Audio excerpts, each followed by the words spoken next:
budgeting, and implementations across sectors, including cooperatives. So, being guided by these mandates, the STEMCO commits Napuno. to building Napuno. a gender-fair organization by mainstreaming GAD, or the Gender and Development, in its policies, operations, services, and development plans. So ito po, para po sa kaalaman nating lahat, ang kooperatiba po namin ay tumatalima nga po sa mga sinabi kong mga batas. Kasi po, sa mga gabay na ito, ang kooperatiba ay nangangakong isasama ang GAD sa lahat ng polisiya, operasyon at serbisyo upang matiyak ang pantay at makataong pag-unlad para sa lahat. So ano po ang aming GAD or GAD vision? It is a gender-fair cooperative that empowers women and men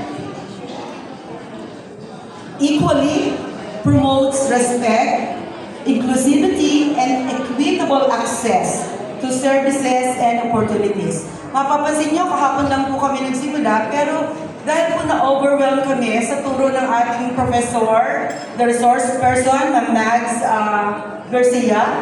So, nagawa po namin, kahit pa paano ma-internalize po namin ang paunti-unti yung inyong mga itinuturo. So, salamat po sa inyo, Ma'am. So, ano naman po ang aming mission? So, to mainstream gender sensitivity, equity, and equality in all cooperative policies, programs, and services, ensuring active participation of all members regardless of our gender. So, ngayon po, yung pong tungkol sa tatlong goals or mga layunin ng GAD. So, una po, number 1 is gender sensitivity training for all. So, we have to conduct gender sensitivity orientation for 100% of members and staff by end of 2026. Baka sabihin nyo, walang joke, 100% ka agad din. Siyempre naman po, nakakaya naman, puro kami mga teachers, tapos hindi kami susunod sa sasabihin ng aming chairperson, di po ba? So, tinitiyak po namin ang mga teachers ay magiging willing talagang dumalo sa mga gagawin namin sunod-sunod na forum, or seminar, or workshop. Yun po yun. So, ang number 2 po namin ay gender-responsive policies and services. Kasi syempre, nagkaroon na po kami ng mga orientation, ng mga training. So, syempre naman, ipapasok na po namin yung number 2 goal, gender-responsive policies and services. We are going to review and revise at least 80% of our existing policies and services to be gender-responsive by mid-2007. Kasi syempre, may existing na po kami eh. Hindi pa nga namin alam na dapat ipasok na kagad yung GAD. Kahapon nga din po yun. So, and number 3 naman po, we should have equal representation in leadership. Ensure at least 40% representation of women and marginalized genders in committees. Bakit po sinabing marginalized? Kasi, syempre dapat, tingnan po rin namin, meron kaming PW, person with disabilities, or those person with, sila ay differently able, sobrang mga mahuhusay, o sobrang mahiyain. So, we should also include them, di po ba? Ganun lang yun. So, we are going to ensure at least 40% representation of women and marginalized genders in committees and leadership roles by 2028. So, sisiguraduhin po namin yun na magagawa po namin ito.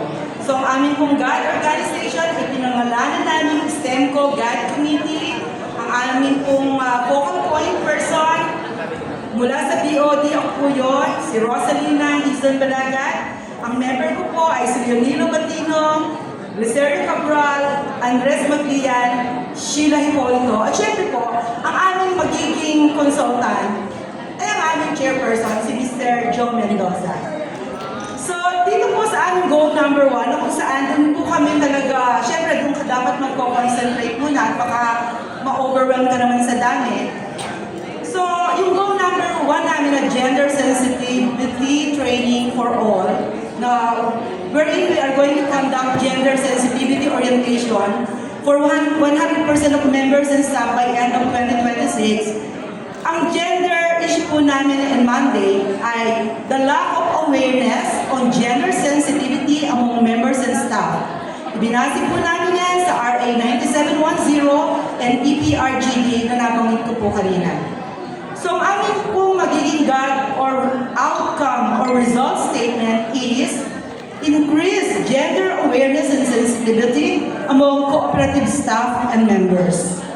Ang indicator po namin, kahit paano, magkaroon ng 50% of staff and members oriented on gender sensitivity.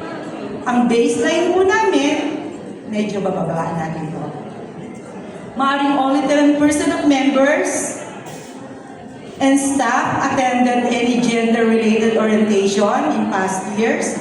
So, syempre po, uunti-untiin po namin yon hanggang sa tumaas po yung percentage namin. But then, of course, the target is 50% of members and 100% of staff trained by 2028. So, yung pong program, project activity namin is conduct 3 gender sensitivity training or GST badges para maging effective, with certified GAT resource persons. Tulad po ng napakahusay nating speaker, kailangan meron po kaming makuha o kayo na po siguro minsan, ano po ma'am? O si Ma'am Cynthia kaya. At syempre po, kaalinsabay noon, we should have the production of IEC materials. Sino yung... Or the information, education, and communication materials. Tulad po ng mga flyers, posters, and guide topics, para na rin po ito makatulong. So doon po muna kami sa year 1 na yun. Kasi po mahirap naman po, kabago-bago na eh. Naririnig minsan po yung utang ng matatanda. So yun po, maraming pong salamat sa pakikinig ninyo. Ayan, congratulations. So,